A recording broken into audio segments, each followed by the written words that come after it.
네, 여러분 반갑습니다. 우리가 보통 혁신이나 기술 발전이라는 단어를 들으면요. 뭐랄까 아주 매끄러운 직선을 떠올리곤 하잖아요. 네, 맞아요.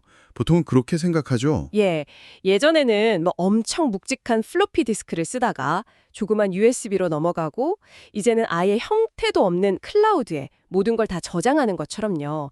그러니까 아주 깔끔하고 눈에 안 보이고 갈수록 가벼워지는 방향 말입니다. 그렇죠. 지난 수십 년 동안 사실 모든 기술의 지향점은 철저하게 가상화였거든요. 무거운 하드웨어는 클라우드 서버 저기 어딘가로 싹 치워버리고 소프트웨어가 세상을 다 집어삼킬 거라는 믿음이 완전히 지배적이었으니까요. 네, 그런데 오늘 여러분과 함께 파헤칠 수십 건의 산업 리포트랑 공시 자료들을 이렇게 쫙 펼쳐놓고 보니까요. 와, 그 깔끔했던 혁신의 지도가 지금 완전히 엉망진창이 된 기분입니다. 가벼워지기는커녕 오히려 완전 반대 방향으로 질주하고 있죠. 맞아요. 눈에 보이지 않던 그 똑똑한 기술들이 갑자기 아주 무겁고 뜨겁고 거친 물리적인 현실 세계로 쾅 하고 떨어져 내리고 있거든요. 자, 이 내용부터 하나씩 풀어볼까요? 오늘 저희의 심층 분석 미션은 명확합니다. 네, 아주 거대한 변화죠. 그 머릿속에 아이디어 같았던 AI 소프트웨어의 진화가 어떻게 강철로 만든 로봇이라는 물리적 노동력으로 치환되고 있는지, 그리고 이걸 뒷받침하려고 글로벌 반도체나 막대한 에너지 인프라, 나아가서 국방이랑 자본시장 지형도까지 어떻게 도미노처럼 재편되고 있는지 파헤쳐 보겠습니다. 이른바 거대한 재편의 큰 그림을 여러분 눈앞에 선명하게 그려드리는 게 오늘 저희 목표입니다. 여기서 우리가 놓치지 말아야 할 가장 흥미로운 맥락이 하나 있는데요. 오늘 다룰 자료들, 그러니까 뭐 반도체 공시나 노동조합 파업 결의, 국가 간의 배터리 협정 같은 개별 뉴스들이 겉보기엔 다 다른 이야기 같잖아요. 네, 언뜻 보는 분야가 완전 다르죠? 하지만 사실 이 모든 현상들이 소프트웨어의 세계에서 물리적 실물 자산의 세계로 이 거대한 자본과 권력이 이동하고 있다는 단 하나의 아주 굵은 선으로 연결되어 있습니다. 아주 흥미로운 관점이네요. 그럼 첫 번째 주제, 바로 눈에 보이지 않는 소프트웨어와 눈에 보이는 물리적 노동의 충돌부터 보겠습니다. 여러분, 마이크로소프트의 GitHub 코파일럿 다들 아실 겁니다. 개발자들이 코드 짤 때 알아서 코드를 싹 완성해주는 엄청난 AI 도구잖아요. 네, 개발자들한테는 뭐 거의 필수템이 됐죠. 그런데 지금 이 철옹성 걷던 GitHub에 심각한 지각 변동이 일어나고 있습니다. AI 기능 사용량이 너무 폭증해서 1년간 트래픽이 무려 14배나 뛰었다고 하더라고요. 와, 14배면 진짜 어마어마하네요. 그니까요. 근데 재미있는 건 트래픽이 늘면 돈을 벌어야 정상인데 오히려 일부 헤비 유저들 때문에 마이크로소프트가 팔수록 손해를 보는 역마진 구조에 빠졌다는 겁니다. 그게 바로 그 생성형 AI가 가진 아주 치명적인 물리적 한계입니다. 과거의 소프트웨어는 한번 개발 딱 해두면 100만 명이 쓰든 1000만 명이 쓰든 서버 복제 비용이 사실 0에 가까웠거든요. 한계 비용이 제로였죠. 맞아요. 그런데 AI는 완전히 다릅니다. 사용자가 질문을 하나 던질 때마다 백그라운드에서는 막대한 전력을 소모하면서 엄청난 연산을 계속 수행해야 하거든요.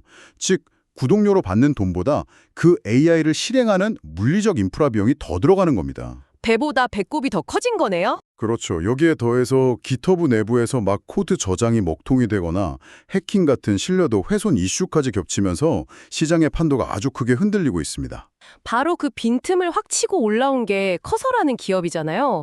성장세가 정말 경이로운 수준인데 연한산 매출이 2월에 20억 달러였다가 불과 2달 만인 4월에 30억 달러를 빡 찍었거든요. 2달 만에 10억 달러가 늘어난 거군요. 네, 근데 제가 자료를 좀 자세히 보다 보니까 이 커서라는 도구는 단순히 GitHub처럼 코드 몇 줄 자동 완성해주는 수준이 아니더라고요. 이건 약간 예전에는 오타 수정해주는 똑똑한 타자기를 썼다면 이제는 아예 전체 소설 줄거리를 알아서 기획하고 문맥을 파악해서 책 한 권을 뚝딱 써내려가는 자동 작가를 고용한 것과 같달까요? 그 자동 작가라는 표현이 현재 AI의 진화를 아주 정확히 짚어주셨네요. 코딩 AI 시장의 패러다임 자체라 그냥 도구에서 소프트웨어 개발 전체를 기획하고 자동화하는 독립적인 에이전트로 확 넘어가고 있는 겁니다. 에이전트로의 진화군요. 네, 그리고 더 중요한 건 커서가 스페이스X와 맺은 파트너십이에요. 일론 머스크가 무려 1.5조 개의 파라미터를 가진 그 거대 모델 그록 V9을 학습시키는데 이 커서의 데이터를 활용하기로 했거든요. 이건 커서가 단순한 유틸리티를 완전히 넘어서서 최상의 AI 모델을 진화시키는 핵심 파트너로 격상됐다는 걸 의미하죠. 자, 그럼 여기서 상상력을 조금 더 현실로 땡겨와 보죠. 가상세계에서 스스로 코드를 막 짜고 기획하는 AI가 극도로 똑똑해졌단 말입니다. 그럼 이 지능이 현실 세계로 넘어오면 과연 어떻게 될까요? 드디어 물리적인 육체로 얻게 되는 거죠. 맞습니다. 피겨 AI라 공개한 휴머노이드 로봇 피겨 03 테스트 결과 보셨어요? 저는 진짜 이거 보고 소름이 돋았습니다. 25만 개 택배 분류한 거 말씀이시죠? 네, 무려 200시간, 그러니까 9일 밤낮을 반 1초도 안 쉬고 공장에서 25만 개의 택배를 알아서 분류했습니다. 이게 원격 조종을 한 것도 아니고요. 자체 AI 모델인 헬릭스 02를 기반으로 지가 알아서 상자 모양이랑 위치를 판단해서 움직이고 심지어 배터리가 떨어지면 자기 발로 걸어가서 충전기까지 딱 꽂았다고 하더라고요. 맞아요. 브렛 에드콕 CEO가 이걸 두고 인간이 이긴 마지막 경기라고 선언했는데 좀 섬뜩하면서도 현실이구나 싶었죠. 그니까요. 기계한테 진짜 져버린 기분이랄까요? 이게 불이 꺼진 공장에서도 기계들이 알아서 학습하면서 일하는 다크 팩토리 시대가 이미 시작됐다는 명백한 증거입니다. 먼 미래 이야기가 절대 아니에요. 삼성전자만 해도 당장 6월부터 DX 부문 전 임직원한테 챗GPT, 제미나이 같은 거대 언어 모델을 전면 개방했거든요. 화이트 칼라 업무부터 AI로 대체하기 시작한 거군요. 그렇죠. 그리고 동시에 제조 현장에서는 2030년까지 전 세계 공장을 무인 AI 자율공장으로 전환하겠다는 마스터 플랜을 이미 세웠습니다. 오퍼레이팅 봇, 물류봇, 조립봇 같은 휴머노이드를 쫙 투입해서 육체 노동까지 완벽히 대체하겠다는 전략입니다. 잠깐만요. 근데 여기서 우리가 좀 짚고 넘어가야 할 게 있습니다. 역사적으로 기술 혁신 겪을 때마다 기계가 일자리 뺏는다는 공포는 늘 있었잖아요. 18세기 방직기 나왔을 때도 막 러다이트 운동 있었고 컴퓨터 보급될 때도 그랬고요. 네, 항상 있었던 공포죠. 하지만 결국 인간은 계속 새로운 일자리를 만들어냈단 말입니다. 이번엔도 그냥 그렇게 자연스럽게 넘어가는 거 아닐까요? 당장 밥그릇이 걸린 문제인데 인간 노동자들이 바보도 아니고 가만히 당하고만 있진 않을 거잖아요. 아주 핵심을 찌르는 질문입니다. 물론 아주 장기적으로 보면 새로운 일자리가 또 생길 수도 있겠죠. 하지만 이 전환의 과정에서 발생하는 거대한 마찰은 절대 피할 수 없습니다. 마찰이요? 네, 이번 AI랑 로봇의 도입은 과거의 단순 기계화랑 차원이 달라요. 인간의 인지 능력하고 물리적 유연성을 동시에 대체해버리니까 충격의 강도가 완전히 다르거든요. 당장 현대자동차 임단협 사태만 봐도 그 팽팽한 긴장감이 딱 보이지 않습니까? 사측이 미국 같은 공장에 아틀라스 로봇 25,000대 투입하겠다는 그 계획 말이죠. 맞습니다. 그 계획 나오자마자 노조가 즉각 반발하면서 단협의 명문화된 합의 없이는 단 한 대의 로봇도 공장에 절대 들어올 수 없다 이렇게 전면 제동을 걸었잖아요. 그러니까 단순히 임금 조금 더 올려달라는 게 아니라 아예 로봇 출입 자체를 원천 봉쇄하겠다는 거군요. 그렇죠. 여기에 기술 전환기 특유의 보상 갈등까지 아주 복잡하게 겹칩니다. 삼성전자 내부 상황을 한번 보세요. 최근에 성과급 이슈 엄청 시끄러웠잖아요. 네, 칩을 만드는 DS 부문은 반도체 호황 덕분에 최대 6억 원의 성과급을 기대하고 있는데 가전이랑 스마트폰 담당하는 DX 부문은 600만 원 수준에 그쳤거든요. AI 시대에 대체 어느 부서가 더 핵심적인 기여를 하느냐를 두고 벌어지는 이른바 노노 갈등입니다. 기술이 노동의 가치를 완전히 재평가하면서 사회 곳곳에서 파열음이 나고 있는 거죠. 와, 눈에 보이지 않는 AI가 로봇이라는 육체를 입고 공장으로 들어오면서 현실의 노동 그리고 보상체계라는 가장 뜨거운 뇌관을 팍 건드리고 있는 거네요. 자, 그럼 여기서 자연스럽게 다음 질문으로 넘어가 보겠습니다. 네, 아주 중요한 흐름이죠. 이 엄청난 AI 서버들이랑 24시간이라는 로봇들이 공짜로 돌아가진 않을 거 아닙니까? 뇌 역할을 하는 최첨단 반도체도 필요할 거고 피와 땀이 되는 막대한 에너지도 엄청나게 들어갈 텐데요. 최근 한국 증시 보면 코스피가 8,000포인트를 돌파했고 노무라 증권은 막 HBM 슈퍼사이클 근거로 11,000까지 간다고 한호하고 있단 말이죠. 진짜 이대로 장밋빛 미래만 쭉 펼쳐질까요? 지표만 보면 사실 환호할 만하긴 하죠. 하지만 이럴 때일수록 우리는 한 발짝 물러서서 거시적인 경고등을 제대로 봐야 합니다. 이 문제를 더 넓은 시각에서 연결해 보면 최근 블루박스나 스탠다드 차터드 같은 월가 기관들이 이번엔 다르다라는 낙관론의 함정을 콕 집어서 경고하고 나섰거든요. 이번은 다르다. 그게 참 무서운 말인데요. 맞습니다. 역사적으로 메모리 반도체 사이클 정점마다 늘 이번엔 다르다. 이제는 영원한 구조적 성장이다.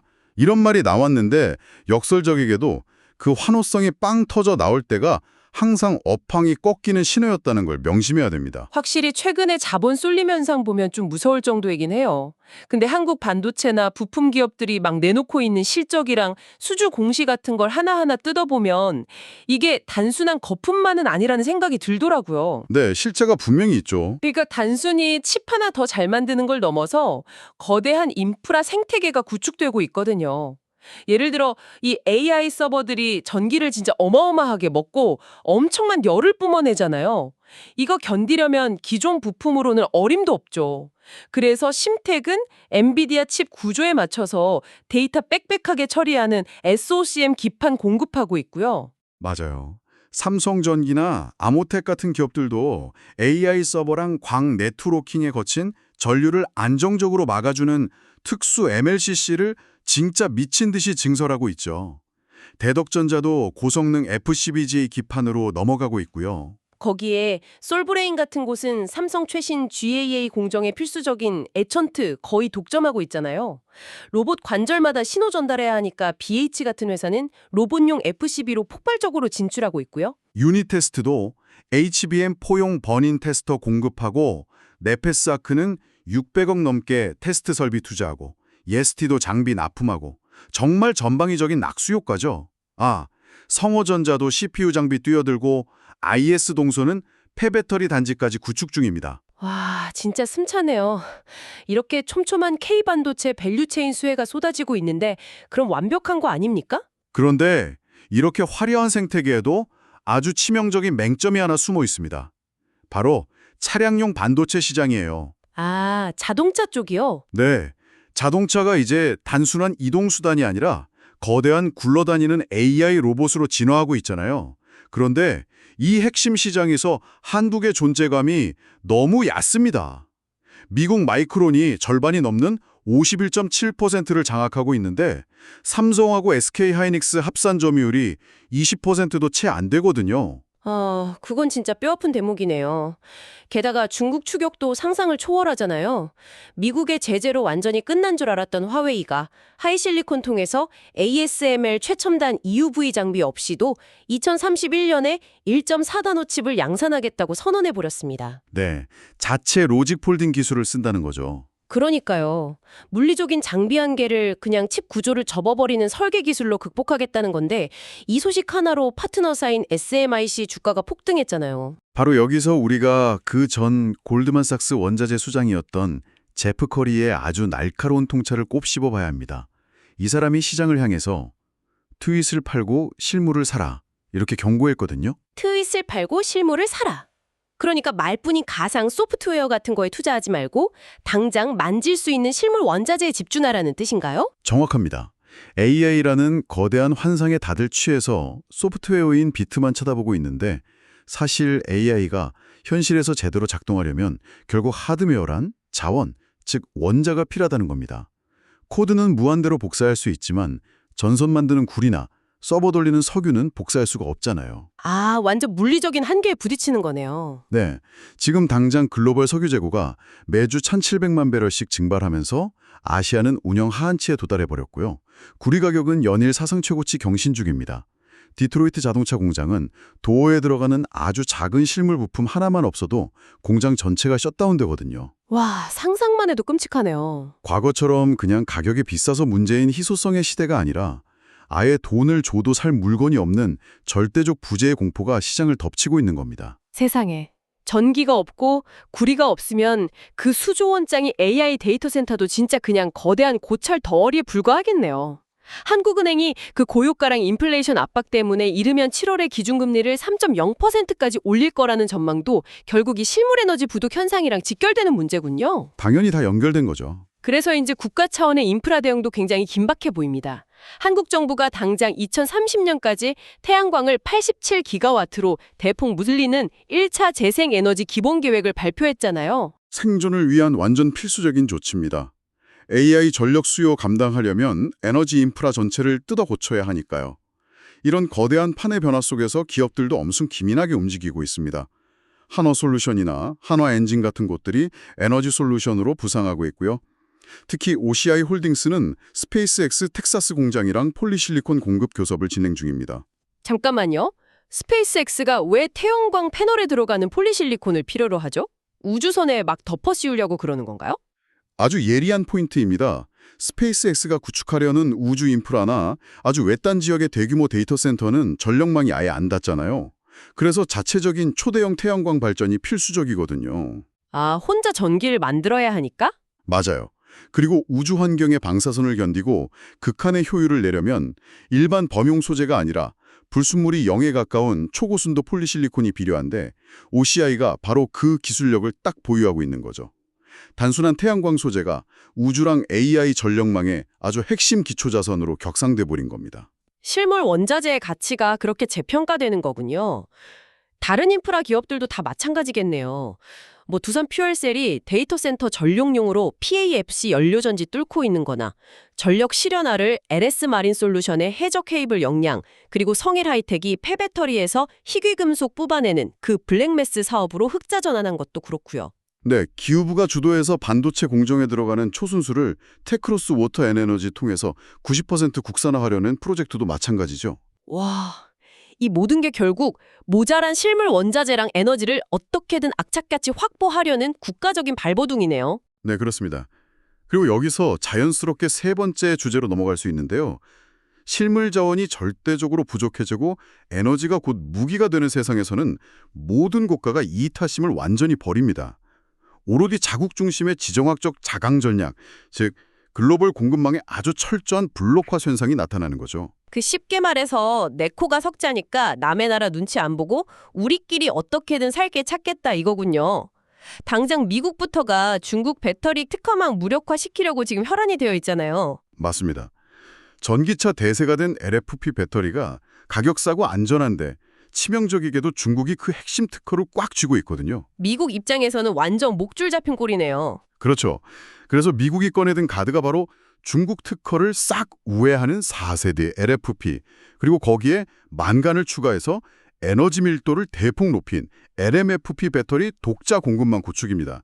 이 과정에서 미국이 파트너로 선택한 게 바로 한국의 배터리 3사고요. 아, 특히 LG 에너지 솔루션이 유력하죠. 네, 기존 파우치형에서 각형 배터리로 전환되는 프로젝트가 막 쏟아지면서 삼성 SDI나 LNF 같은 기업들도 구조적인 수혜를 톡톡히 잇고 있습니다. 배터리 하나에 그런 끈적끈적한 지정학적 셈법이 다 숨어 있었군요.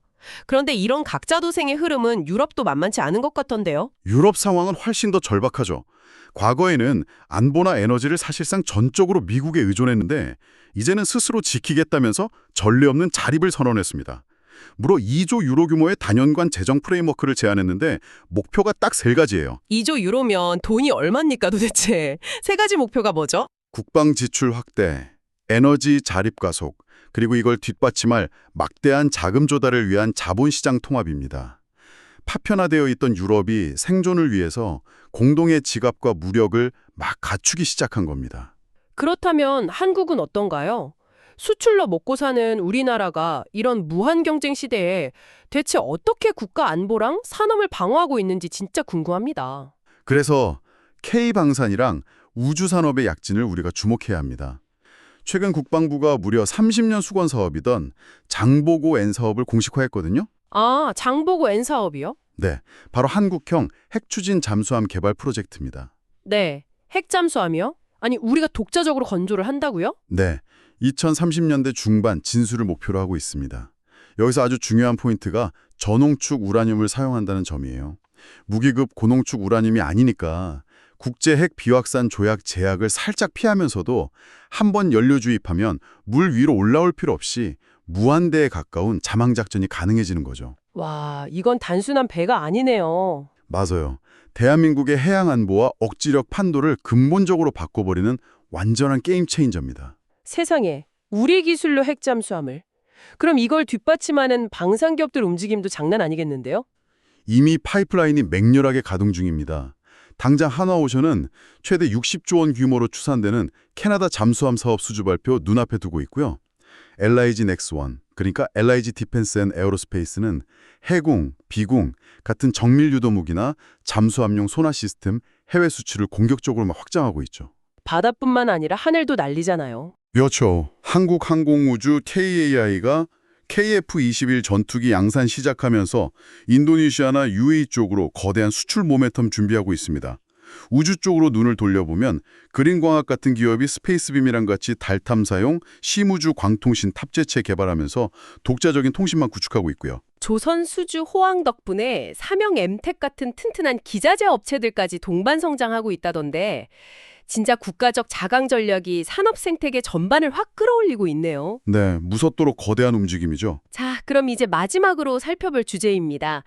소프트웨어 물리적 진화, 인프라 재편, 국가 간 자강 전략까지 거시적인 흐름을 쭉 짚어봤는데 결국 이 모든 변화가 우리 개인의 지갑이랑 자본시장 그리고 소비 트렌드에는 대체 어떤 영향을 미치고 있을까요? 최근 시장에서 화제가 된 펀드 소식부터 한번 짚어보죠. 출시 단 하루 만에 전체 한도의 87%를 꽉 채우며 완판된 국민 참여 성장 펀드 이야기입니다. 네, 이 펀드 흥행은 단순히 수익률에 대한 기대를 넘어선 겁니다. 자본시장을 대하는 정책적인 의도가 아주 명확히 반영된 결과거든요. 정책적 의도요? 네, 이재명 대통령의 정책 지시 관련 공시를 철저히 팩트 기반으로만 살펴보면요. 서민층 자산 격차를 완화하기 위해서 이 펀드의 서민 우선 배정 비중을 대폭 늘렸습니다. 그리고 첨단 전략산업이랑 코스닥 기술주 중심으로 투자를 집중하면서 운용사들한테 이익이 그냥 시중은행 이자 수준에 머물러선 곤란하다. 적극적이고 높은 수익률 관리를 해라. 이렇게 철저히 주문한 팩트가 공시를 통해 확인됐죠. 아, 그러니까 국가 주도로 코스닥 기술주 쪽으로 수급을 밀어주겠다는 확실한 시그널이 된 거군요. 네, 글로벌 자본의 흐름도 결이 완벽히 같습니다. 소프트뱅크 그룹이 미국 오하이오에 무려 5천억 달러 규모 거대 AI 인프라 프로젝트 발표하고 오픈 AI 상장 가능성까지 나오면서 주가가 장중 12%나 팍 뛰었거든요. 돈이 쏠리는 게 눈에 보이네요. 전 세계 거대 자본이 눈에 안 보이는 소프트웨어를 넘어서 그걸 구동할 거대한 물리적 인프라 쪽으로 맹렬하게 진짜 블랙홀처럼 빨려 들어가고 있는 겁니다. 근데 저는 여기서 약간 좀 모순을 느끼는 게요. 인플레이션 때문에 금리도 오르고 서민 펀드가 유행하는 이런 팍팍한 시대에 정작 뉴스 보면 최상의 럭셔리 소비는 꺾일 줄을 모르더라고요. 소비 시장 양극화 대체 어디까지 가는 겁니까? 그 초고가 럭셔리 시장은 아예 다른 차원의 궤도를 돌고 있다고 보시면 됩니다. 페라리 사례가 대표적이죠. 최근에 창사 이래 처음으로 순수 전기차 루체라는 모델을 공개했는데요. 아, 애플 조니 아이브가 디자인했다는 그 투명차체요. 네, 기본 가격이 무려 9억 원에 달합니다. 다른 대중적인 브랜드들이 막 전기차 캐즘 때문에 전동화 주저하고 있을 때 페라리는 전기차를 단순한 친환경 가전제품이 아니라 압도적 퍼포먼스랑 희소성을 가진 아예 새로운 하이엔드 경험으로 재정의해버린 겁니다. 최고 부유층 지갑은 뭐 그런 경험 앞에서 언제나 열린다는 걸 딱 증명한 거네요. 한국 백화점들도 흐름이 똑같더라고요. 신세계가 명품 소비랑 외국인 VIP 관광객 호조 덕에 깜짝 어닝 서프라이즈 기록했잖아요. 소비 양극화가 뚜렷하죠. 근데 이 양극화 속에서 아주 흥미로운 게 단순히 해외 명품만 잘 나가는 게 아니라 우리 K 브랜드들이 글로벌 무대에서 구조적으로 고성장하고 있다는 겁니다. K뷰티랑 소비재 약진이 진짜 눈부십니다. 파마리서치 같은 기업은 그 연어에서 추출한 재생물질로 만든 의료기기나 화장품을 유럽이랑 미국에 막 폭발적으로 수출하고 있고요. 달바글로벌은 프리미엄 비건 화장품으로 티톡샵, 아마존 다 휩쓸면서 대성공 거뒀잖아요. 화장품뿐만 아니라 의류나 제조 부문도 강세죠. 네, 한국콜마는 연구개발 역량 바탕으로 글로벌 다국적 기업들 아웃소싱 주문 구조적으로 싹 쓸어 담고 있고요. 영업무역은 요즘 전 세계 품귀 현상인 아크테릭스 같은 프리미엄 애슬레저 브랜드의 핵심 생산기지 역할 톡톡히 하고 있습니다. 심지어 자동차 램프만 만들던 SL 같은 부품 회사는 아예 정밀 제어 기술 살려서 로봇 관절 부품 파운드리로까지 파격적으로 확장하고 있죠. 와, 바이오 섹터 질적 도약도 빼놓을 수 없겠어요. 하널바이오카마가 류마티스 관절염 임상에서 기존 치료제 압도하는 데이터 발표했고 루키셀스케어는 하버드 의대랑 공동 연구에서 3D 바이오 프린팅으로 환자 맞춤형 신장 조직 재생 효과 공식 입증했잖아요. 세포를 잉크처럼 써서 인공장기를 찍어낸다니 진짜 공상과학 같아요. 네. 알지노믹스 역시 RNA 자르고 붙여서 암세포 공격하는 혁신적인 유전자 치료제로 두각을 나타내고 있고요. K산업이 단순 제조업을 훌쩍 넘어서 고부가 가치 첨단 소비재랑 생명공학으로 완전히 양극화된 성장 모멘텀을 타는 모습입니다. 와, 오늘 저희 정말 숨가쁘게 달려왔습니다. 코딩하는 AI부터 휴머노이드 로봇, 구리 부족 현상, 핵잠수함 건조, 서민폰드, 3D 장기 프린팅까지. 오늘 우리가 쫙 파헤친 이 방대한 자료들의 핵심 한 줄로 꿰어볼 수 있을까요? 이렇게 정리해 보겠습니다. 보이지 않는 AI가 가상 세계에서 코드를 짜고 진화하는 바로 그 순간, 현실 세계의 각국 정부와 거대 자본은 앞다투어 막대한 전력을 확보하고 희귀 원자재를 싹쓸이하며 거대한 물리적 인프라와 무기를 축적하고 있다. 가상 세계의 혁신이 눈부실수록 역설적으로 그걸 현실에 구현해낼 실물, 물리적 자산들의 가치가 폭발적으로 재평가받고 있다는 뜻이군요. 정확합니다. 그게 바로 지금 시장의 핵심입니다. 자, 그럼 오늘 분석을 마치면서 여러분에게 좀 도발적인 질문을 하나 던지고 싶습니다. 우리는 지난 20년간 기술이 고도화되면 될수록 우리의 삶과 부가 모두 가상세계로, 클라우드 위로 올라갈 거라고 철석같이 묻어왔습니다. 하지만 오늘 우리가 함께 짚어본 데이터들이 말해주는 진실은 완전 그 반대죠. 네, 현실은 전혀 달랐습니다. AI라는 지능이 똑똑해지면 질수록 그 지능을 담아내고 돌리기 위한 극단적인 고순도의 원자재, 막대한 전력의 가치, 그리고 그걸 물리세계에서 실행할 로봇의 가치가 오히려 폭등하고 있습니다. 만약 가상세계의 기술이 궁극의 정점에 달했을 때 이 세상에서 가장 비싸고 희귀해지는 것이 역설적이게도 가장 아날로그적인 물리적 실물 자산과 에너지라면 여러분의 현재 자산 포트폴리오와 커리어의 중심축은 눈에 보이지 않는 가상 공간인 비트에 있습니까? 아니면 만질 수 있고 땀 흘리는 물리적 실체인 원자에 있습니까? 이 거대한 재편의 시대, 진정한 권력과 부의 중심이 과연 어디로 이동하고 있는지 깊이 고민해 보시길 바랍니다. 오늘 저희가 준비한 심층 분석은 여기까지입니다. 다음 시간 더 날카로운 자료들을 들고 다시 뵙겠습니다.